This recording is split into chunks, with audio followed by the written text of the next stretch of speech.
All time favourite. ಯಾವುದೇ season ಆಗಲಿ ಈ ಒಂದು ಸ್ವೀಟ್ ರೆಸಿಪಿಯನ್ನು ಮಾಡ್ಬೋದು. ಆರೋಗ್ಯಕ್ಕೂ ಕೂಡ ತುಂಬ ಅಂದರೆ ತುಂಬ ಒಳ್ಳೆಯದು. ಯಾಕಂದರೆ ಇದನ್ನು ರಾಗಿಯಿಂದ ಮಾಡ್ತಾ ಇರೋದು. ಚಿಕ್ಕವರಿಂದ ದೊಡ್ಡವ್ರ ತನಕನೂ ಆರಾಮ್ಸೆ ತಿನ್ಬೋದು.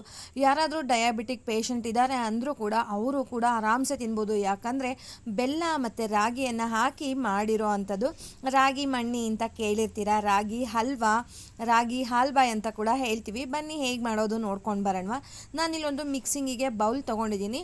ಮೆಷರ್ಮೆಂಟಿಗೆ ಕಪ್ಪು ಅಥವಾ ಬೌಲನ್ನು ಇಟ್ಕೊಳ್ಳಿ. ನಾನು ಇಲ್ಲೊಂದು ಚಿಕ್ಕದಾಗಿರುವಂಥ ಒಂದು ಗ್ಲಾಸನ್ನು ತೊಗೊಂಡಿದ್ದೀನಿ. ಅದರಲ್ಲಿ 1 ಗ್ಲಾಸಷ್ಟು ನಾನು ರಾಗಿಯನ್ನು ಹಾಕ್ಕೊಂಡಿದ್ದೀನಿ. ಅದೇ ಗ್ಲಾಸ್ ಮೆಷರ್ಮೆಂಟಲ್ಲಿ ಅರ್ಧ ಗ್ಲಾಸಷ್ಟು ಅಕ್ಕಿ ಹಾಕ್ತಾಯಿದ್ದೀನಿ. ನೀವು ಯಾವ ಅಕ್ಕಿ ಬೇಕಾದರೂ ಹಾಕ್ಕೊಳ್ಬೋದು. ನಾನಿಲ್ಲಿ ಡಿಪೋ ಅಕ್ಕಿಯನ್ನು ಹಾಕಿದ್ದೀನಿ. ಇದನ್ನು ಸುಮಾರು ಒಂದು 6ರಿಂದ 7 ಸಲ ತೊಳಿಬೇಕಾಗತ್ತೆ ಸ್ನೇಹಿತರೆ. ರಾಗಿನಲ್ಲಿ 7 ಒಡೆ ಡಸ್ಟ್ ಇರುತ್ತೆ ಅಂತ ಹೇಳ್ತಾರೆ. ಸೊ ಅದೇ ರೀತಿಯಾಗಿ ನೋಡಿ ಎಷ್ಟು ಡಸ್ಟ್ ಬರ್ತಾ ಇದೆ ಅಂತ ಹೇಳ್ಬಿಟ್ಟು.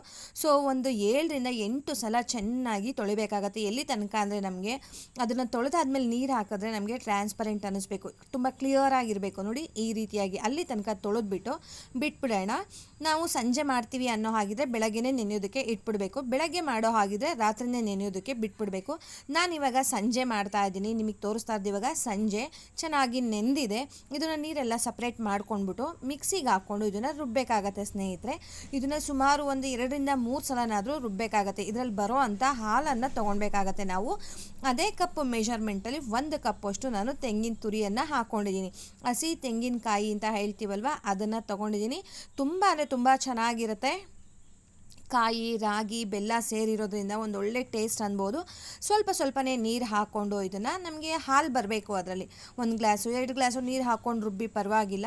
ನಾನಿಲ್ಲೊಂದು ಸ್ಟ್ರೈನರು ಮತ್ತು ಅದ್ರ ಮೇಲೆ ಒಂದು ಕಾಟನ್ ಬಟ್ಟೆ ತೊಗೊಂಡಿದ್ದೀನಿ. ಆದಷ್ಟು ಸ್ವಲ್ಪ ದೊಡ್ಡದಾಗಿರೋ ಅಂಥದ್ದು, ಒಂದು ಸ್ವಲ್ಪ ಕಣ್ಣು ದೊಡ್ಡದಾಗಿ ಬರಬೇಕು ಆ ಥರದ್ದು ಕಾಟನ್ ಬಟ್ಟೆ ತೊಗೊಳ್ಳಿ ಸ್ನೇಹಿತರೆ. ಕರ್ಚೀಫಲ್ಲೂ ಅಷ್ಟು ಬೇಗ ಇಳಿಯೋದಿಲ್ಲ ಆ ಹಾಲು. ಇದು ಕೂಡ ದಪ್ಪ ಇರೋದ್ರಿಂದ ಮಲ್ ಬಟ್ಟೆ ಅಂತ ಹೇಳ್ತೀವಲ್ವ, ಇದ್ದರೆ ಆ ರೀತಿಯಾಗಿರೋದನ್ನು ತೊಗೊಳ್ಳಿ.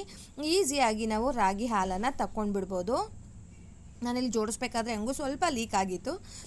ಇಟ್ಸ್ ಓಕೆ, ಅದು ಸ್ಟ್ರೈನ್ ಇರುತ್ತಲ್ವ, ಪ್ರಾಬ್ಲಮ್ ಏನಿಲ್ಲ. ಚೆನ್ನಾಗಿ ಈ ಥರ ಹಿಂಗೆ ಅದನ್ನು ಟ್ವಿಸ್ಟ್ ಮಾಡಿ ಮಾಡಿ ಮಾಡಿ ನಾವು ತೆಗಿಬೇಕಾಗತ್ತೆ. ಸುಮಾರು ಇದನ್ನು ಟ್ವಿಸ್ಟ್ ಮಾಡಿ ಆದಮೇಲೆ ಮತ್ತೆ ತಿರುಳೆಲ್ಲ ಉಳ್ಕೊಳ್ಳುತ್ತೆ ಅಲ್ವಾ, ಅದನ್ನು ಮತ್ತೆ ಮಿಕ್ಸಿಗೆ ಹಾಕ್ಕೊಂಡು ಮತ್ತೆ 1 ಗ್ಲಾಸ್ ನೀರು ಹಾಕ್ಕೊಂಡು ಒಂದು 2-3 ಸಲ ಇದರಲ್ಲಿ ಹಾಲನ್ನು ಸಪ್ರೇಟ್ ಮಾಡ್ಕೊಬೇಕಾಗತ್ತೆ. ನಾನು ಅದೇ ರೀತಿಯಾಗಿಯೇ ಮಾಡ್ಕೊಂಡಿದ್ದೀನಿ.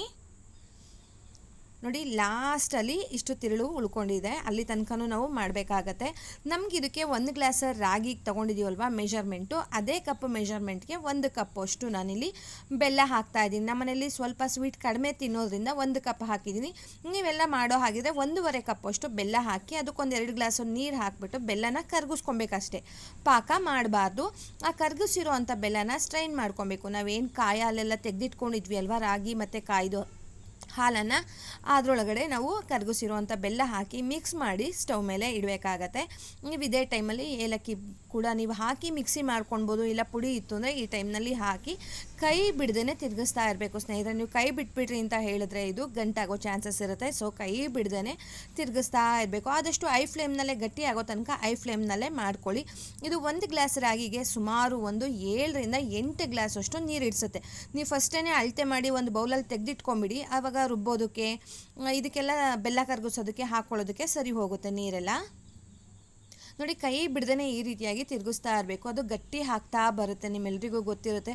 ಯಾರ ಮನೇಲಾದರೂ ಚಿಕ್ಕ ಮಕ್ಕಳಿದ್ರು ಅಥವಾ ಅವರಿಗೆಲ್ಲ ಸರಿ ಮಾಡ್ತಾ ಇದ್ವಿ ಅಂತ ಏನಾದರೂ ಹೇಳಿದ್ರೆ ಸೇಮ್ ಸರಿ ಅದಕ್ಕೆ ಬರುತ್ತೆ ಸ್ನೇಹಿತರೆ. ಇದು ಅಲ್ಲಿ ತನಕನೂ ಕೂಡ ಕೈ ಬಿಡ್ದ ಹಾಗೇ ತಿರುಗಿಸ್ತಾ ಇರಬೇಕು. ಚೆನ್ನಾಗಿ ಮಿಕ್ಸ್ ಮಾಡ್ಕೊಳ್ಬೇಕು. ಇದು ಎಷ್ಟು ರುಚಿಯಾಗಿರುತ್ತೆ ಅಂತ ಅಂದರೆ, ಎಕ್ಸ್ಪೆಷಲಿ ಸಮ್ಮರಲ್ಲಂತೂ ತುಂಬ ಆರೋಗ್ಯಕ್ಕೆ ಒಳ್ಳೆಯದು. ತಂಪು ಅಂತ ಹೇಳ್ತೀವಲ್ವ, ಆ ರೀತಿ ಇರುತ್ತೆ. ತುಂಬ ಚೆನ್ನಾಗಿರುತ್ತೆ. ಸ್ವಲ್ಪ ಪೇಷನ್ಸ್ ಬೇಕಷ್ಟೇ ಇದನ್ನು ಮಾಡೋದಕ್ಕೆ. ಟೈಮ್ ತೊಗೊಳುತ್ತೆ, ಸುಮಾರು ಒಂದು ಅರ್ಧ ಗಂಟೆ ಟೈಮ್ ತೊಗೊಂತು ಸ್ನೇಹಿತರೆ ಇದನ್ನು ಮಾಡೋದಕ್ಕೆ.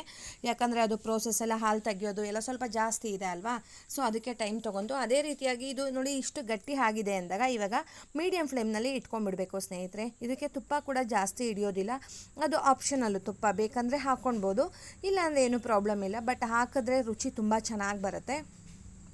ನಾನು ಟೋಟಲಾಗಿ ಇದಕ್ಕೆ ಹಾಕ್ಕೊಂಡಿದ್ದು ಒಂದು 4 ಸ್ಪೂನಷ್ಟು ತುಪ್ಪ ಹಾಕ್ಕೊಂಡೆ ಅಷ್ಟೇ. ಚಿಕ್ಕ ಸ್ಪೂನಲ್ಲಿ ಒಂದು 4 ಸ್ಪೂನು ಅಷ್ಟೇ ಸ್ನೇಹಿತರೆ. ನಮಗಿದು ಬೆಂದಿದೆ ಅಂತ ಯಾವಾಗ ಗೊತ್ತಾಗುತ್ತೆ, ಕನ್ಸಿಸ್ಟೆನ್ಸಿ ಯಾವಾಗ ಗೊತ್ತಾಗುತ್ತೆ ಅಂತ ಹೇಳಿದ್ರೆ, ಇದು ಗಟ್ಟಿ ಹಾಕ್ತಾ ಬರುತ್ತೆ ಮತ್ತು ತಳ ಬಿಡ್ತಾ ಬರುತ್ತೆ. ಆವಾಗ ಇದು ಬೆಂದಿದೆ, ಗಟ್ಟಿ ಆಗಿದೆ, ಕನ್ಸಿಸ್ಟೆನ್ಸಿ ಕರೆಕ್ಟಾಗಿದೆ ಅಂತ ಹೇಳಿಬಿಟ್ಟು ನೋಡಿ ಈ ರೀತಿಯಾಗಿ ಬಿಡದೇನೆ ಚೆನ್ನಾಗಿ ಮಿಕ್ಸ್ ಮಾಡ್ತಾ ಇರಬೇಕು. ಅದೇ ರೀತಿಯಾಗಿ ಸೈಡಲ್ಲಿ ನಾವೇನು ಹಾಕಿದ್ದೀವಲ್ವ ಅದು ಕೂಡ ತುಪ್ಪ ಚೆನ್ನಾಗಿ ಹೊಂದ್ಕೊಂಡ್ಬಿಡುತ್ತೆ. ಅದು ಬಿಡೋದಕ್ಕೇನು ಶುರುವಾಗೋದಿಲ್ಲ, ತುಂಬ ಚೆನ್ನಾಗಿ ತುಪ್ಪ ಹೊಂದ್ಕೊಂಡ್ಬಿಡುತ್ತೆ. ನೋಡಿ ಎಷ್ಟು ಚೆನ್ನಾಗಿ ಬಂದಿದೆ ಅಂತ ನೋಡಿಕೊಂಡು ಇಡಿಸುತ್ತೆ ಅನ್ನೋ ಆಗಿದ್ರೆ ಮಾತ್ರ ತುಪ್ಪ ಹಾಕ್ಕೊಳ್ಳಿ, ಇಲ್ಲ ಅಂದರೆ ಸುಮ್ಮನೆ ತುಪ್ಪ ಹಾಕೋದೇನು ಬೇಡ. ತುಂಬ ಚೆನ್ನಾಗಿರುತ್ತೆ. ಇದನ್ನು ಕೂಲ್ ಮಾಡಿಕೊಂಡು ತಿನ್ನಬೇಕು. ತಣ್ಣಗಾದ್ಮೇಲೆ ತಿಂದರೆ ತುಂಬ ರುಚಿಯಾಗಿರುತ್ತೆ ಸ್ನೇಹಿತರೆ. ನೋಡಿ ಈಗ ಗಟ್ಟಿ ಹಾಕ್ತಾ ಬರ್ತಾ ಇದೆ. ನಾವು ಹಿಂಗೆ ಆ ಸ್ಪ್ಯಾಚುಲನಲ್ಲಿ ಬಿಡ್ತಾ ಇದ್ದರೆ ಆ ಸೈಡಿಗೆಲ್ಲ ಹೋಗಬಾರ್ದು, ಹಂಗೆ ಒಂದೇ ಕಡೆ ನಿಂತ್ಕೊಬೇಕು. ಆವಾಗ ಕರೆಕ್ಟಾಗಿದೆ ಕನ್ಸಿಸ್ಟೆನ್ಸಿ ಅಂತ ಹೇಳಿಬಿಟ್ಟು ನಾನು ಹೇಳಿದಾಗೆ ಇದು ಸುಮಾರು ಒಂದು ಅರ್ಧ ಗಂಟೆ ಟೈಮ್ ತೊಗೊಳ್ತು ಸ್ನೇಹಿತರೆ. ಇನ್ನೂ ತೆಳುವಾಗಿದೆ, ಇನ್ನು ಸ್ವಲ್ಪ ಆಗಬೇಕು. ನೋಡಿ ಇನ್ನೂ ಸ್ವಲ್ಪ ಆಗಬೇಕು. ನೋಡಿ ಇವಾಗ ಆಲ್ಮೋಸ್ಟ್ ಗಟ್ಟಿ ಹಾಕ್ತಾ ಬಂದಿದೆ. ಇದು ಹೇಗೆ ಗೊತ್ತಾಗುತ್ತೆ ನಮಗೆ ಅಂದರೆ, ಇನ್ನೊಂದು ಮೆಥಡ್ ಏನು ಅಂದರೆ ನೋಡಿ ಈ ಥರ ಹಿಂಗೆ ತಳ ಬಿಡ್ತಾ ಬರುತ್ತೆ ಮತ್ತು ಹಗುರ ಆಗುತ್ತೆ. ಹಗುರ ಅಂದರೆ ತುಂಬ ಲೈಟ್ ಆಗ್ತಾ ಬರುತ್ತೆ. ನಾವು ಮೈಸೂರು ಪಾಕೆಲ್ಲ ಮಾಡಬೇಕಾದ್ರೆ ಲೈಟ್ ಆಗುತ್ತಲ್ಲ ಲಾಸ್ಟ್ ಎಂಡಲ್ಲಿ, ಆ ರೀತಿಯಾಗಿ ನೋಡಿ ಚೆನ್ನಾಗಿ ಬರ್ತಾ ಇದೆ. ಸೊ ಈ ಟೈಮ್ನಲ್ಲಿ ಆಲ್ಮೋಸ್ಟ್ ಆಗ್ತಾ ಬಂದಿದೆ. ಇವಾಗ ಒಂದು ಚಿಕ್ಕ ಸ್ಪೂನಲ್ಲಿ ಒಂದು ಸ್ಪೂನ್ ತುಪ್ಪ ಹಾಕ್ಕೊಂಡು ಒಂದು ರೌಂಡು ಚೆನ್ನಾಗಿ ಮಿಕ್ಸ್ ಮಾಡ್ಕೊಂಡ್ಬಿಡ್ತೀನಿ. ಬಿಟ್ಟರೆ ಹಿಂಗೆ ಉಬ್ತಾ ಇರುತ್ತೆ, ಆವಾಗ ಕರೆಕ್ಟಾಗಿ ಬಂದಿದೆ ಅಂತ. ನೋಡಿ ತುಪ್ಪ ಎಲ್ಲ ಹೊಂದ್ಕೊಳ್ಳೋ ತನಕ ನೀಟಾಗಿ ನೋಡಿ ಕಲಿಸ್ಕೊಂಡಿದ್ದೀನಿ. ಇವಾಗ ಸ್ಟವನ್ನು ಆಫ್ ಮಾಡಿಬಿಡ್ತೀನಿ. ಇಲ್ಲಿ ಒಂದು ತಟ್ಟೆಗೆ ಒಂದು ಅರ್ಧ ಸ್ಪೂನ್ ತುಪ್ಪನೆಲ್ಲ ಸ್ಪ್ರೆಡ್ ಮಾಡಿ ಇಟ್ಕೊಂಡಿದ್ದೀನಿ. ಅದಕ್ಕೆ ಈಗ ನಾವು ಮಾಡಿರೋ ಅಂಥ ರಾಗಿ ಹಾಲ್ಬಾಯನ್ನು ಹಾಕ್ಕೊಳ್ಳೋಣ. ಅದನ್ನು ಜಸ್ಟು ಸೆಟ್ ಮಾಡಿದ್ರೆ ಸಾಕು ಸ್ನೇಹಿತರೆ. ಹಿಂಗೆ ಜಸ್ಟು ಟ್ಯಾಪ್ ಮಾಡಿದ್ರೆ ಸಾಕು, ಅದು ಹೊಂದ್ಕೊಂಡ್ಬಿಡುತ್ತೆ, ಸೆಟ್ ಆಗಿಬಿಡುತ್ತೆ. ನೋಡಿ ಎಷ್ಟು ಚೆನ್ನಾಗಿ ಒಳ್ಳೆ ಜಲ್ಲಿ ಥರ ಆಗ್ತಾಯಿದೆ. ಸೊ ಕರೆಕ್ಟಾಗಿ ಬಂದಿದೆ ಕನ್ಸಿಸ್ಟೆನ್ಸಿ ಎಲ್ಲ ಅಂತ. ಈಗ ನೀಟಾಗಿ ಇವಾಗ ಹಿಂಗೆ ನೋಡಿ ನೀವು ಯಾವ ಶೇಪ್ ಬೇಕಾದರೂ ನೀವು ಕಟ್ ಮಾಡ್ಕೊಳ್ಬೋದು, ಮತ್ತು ಇಲ್ಲಿ ಯಾವ ಶೇಪಲ್ಲಿ ಬೇಕಾದರೂ ನೀವು ಇಲ್ಲಿ ಇದನ್ನು ಸೆಟ್ ಮಾಡ್ಕೊಳ್ಬೋದು. ನೋಡಿ ಚೆನ್ನಾಗಿ ಸ್ಪ್ರೆಡ್ ಮಾಡಿಕೊಂಡು ಆದಷ್ಟು ಸ್ವಲ್ಪ ತಟ್ಟೆಗೆ ಹಾಕ್ಕೊಳ್ಳಿ. ತಟ್ಟೆಗೆ ಹಾಕೋದ್ರಿಂದ ಸ್ವಲ್ಪ ದೊಡ್ಡದಾಗಿ ಬರುತ್ತೆ ಮತ್ತು ವೇಸ್ಟ್ ಕೂಡ ಏನು ಆಗೋದಿಲ್ಲ ಸ್ನೇಹಿತರೆ ಇದು. ಇವಾಗ ಇದನ್ನು ತಣ್ಣಗಾಗೋದಕ್ಕೆ ಬಿಟ್ಬೇಡ, ಒಂದು 10 ನಿಮಿಷ ಸಾಕು, ತಣ್ಣಗಾಗ್ಬಿಡುತ್ತೆ. ನೋಡಿ ಸೈಡಲ್ಲಿ ಎಷ್ಟು ಜಲ್ಲಿ ಥರನೇ ಬರ್ತಾಯಿದೆ, ಬಿಸಿನಲ್ಲಿ ಹಾಕೋದ್ರೂ ಕೂಡ ಅದೇ ರೀತಿ ಬರ್ತಾಯಿದೆ. ಇವಾಗ ತಣ್ಣಗಾಗಿದೆ, ನೋಡ್ತಾ ಇದ್ದೀರಾ ಕೈಗೇನು ಅಂಟ್ತಾ ಇಲ್ಲ. ಇವಾಗ ಯಾವ ಸೈಜಲ್ಲಿ ಬೇಕೋ ಆ ಸೈಜಲ್ಲಿ ನೀವು ಕಟ್ ಮಾಡ್ಬೋದು. ನೋಡಿ ಚಾಕುಗೂ ಕೂಡ ಅಷ್ಟೇ, ಅದು ಸ್ವಲ್ಪ ಕೂಡ ಕಚ್ಚಿರಲಿಲ್ಲ. ತುಂಬ ಅಂದರೆ ತುಂಬ ಚೆನ್ನಾಗಿ ಬಂದಿತ್ತು. ಬಾಯಲ್ಲಿಟ್ಟರೆ ಕರ್ಗೋಗೋದು ಸ್ನೇಹಿತರೆ, ಅಷ್ಟು ಚೆನ್ನಾಗಿ ಬಂದಿತ್ತು. ಮಕ್ಕಳಿಗೆ ಈ ರೀತಿಯಾಗಿ ಆರೋಗ್ಯವಾಗಿರೋ ಅಂಥ ಸ್ನ್ಯಾಕ್ಸ್ ಆಗ್ಬೋದು, ಸ್ವೀಟ್ ಆಗ್ಬೋದು ಮಾಡಿಕೊಡಿ ಸ್ನೇಹಿತರೆ. ಅವ್ರಿಗೂ ಕೂಡ ಹಳೆ ರುಚಿ, ಸಾಂಪ್ರದಾಯಿಕ ರುಚಿ ಅಂತ ಹೇಳಿದ್ರೆ ತಪ್ಪಾಗೋದಿಲ್ಲ. ಇದನ್ನು ನಮ್ಮ ಅಜ್ಜಿ ಅವರೆಲ್ಲ ಮಾಡ್ತಾಯಿದ್ರು. ಸೊ ಈ ರೀತಿಯಾಗಿ ಮಾಡಿಕೊಡಿ, ಅವ್ರಿಗೂ ಕೂಡ ತುಂಬ ಖುಷಿ ಆಗುತ್ತೆ. ಮತ್ತು ನಮ್ಮದು ಸಾಂಪ್ರದಾಯಿಕ ಅಡುಗೆ ಅನ್ನೋದು ಕೂಡ ಮಿಸ್ ಆಗೋದಿಲ್ಲ, ಅವ್ರಿಗೂ ನೆನಪಲ್ಲಿರುತ್ತೆ. ನೋಡಿ ಯಾವ ರೀತಿ ಇದೆ ಅಂತ. ನೋಡಿ ಜಲ್ಲಿ ಥರ ಬಳಕ್ತಾ ಇದೆ ಸ್ನೇಹಿತರೆ, ತುಂಬ ಅಂದರೆ ತುಂಬ ಚೆನ್ನಾಗಿ ಬಂದಿತ್ತು. ಸೊ ನಿಮ್ಮೆಲ್ಲರಿಗೂ ಕೂಡ ಈ ಒಂದು ರೆಸಿಪಿ ಇಷ್ಟ ಆಗುತ್ತೆ ಅಂತ ಅಂದ್ಕೊಂಡಿದ್ದೀನಿ. ನಿಮ್ಮ ಫ್ಯಾಮಿಲಿ ಮೆಂಬರ್ಸ್ಗಾಗ್ಬೋದು ಅಥವಾ ನಿಮ್ಮ ಫ್ರೆಂಡ್ ಸರ್ಕಲಿಗಾಗ್ಬೋದು, ಮಿಸ್ ಮಾಡದೆ ನೀವು ಶೇರ್ ಮಾಡಿ ಸ್ನೇಹಿತರೆ. ಅದೇ ರೀತಿಯಾಗಿ ನೀವು ಕೂಡ ಅಷ್ಟೇ ಸೇವ್ ಮಾಡ್ಕೊಳ್ಳಿ ವಿಡಿಯೋನ, ನಿಮಗೂ ಇಷ್ಟ ಆಗುತ್ತೆ. ನೋಡಿ ಎಷ್ಟು ಚೆನ್ನಾಗಿತ್ತು ಅಂದರೆ ತುಂಬ ಚೆನ್ನಾಗಿ ಬಂದಿತ್ತು, ಎಲ್ಲೂ ಕೂಡ ವೇಸ್ಟ್ ಅನ್ನೋದು ಆಗಲಿಲ್ಲ ಸ್ನೇಹಿತರೆ. ಸೊ ನೀವು ಕೂಡ ಈ ಒಂದು ರೆಸಿಪಿಯನ್ನು ಟ್ರೈ ಮಾಡಿ. ಹೋಗಿ ಬರಲಾ?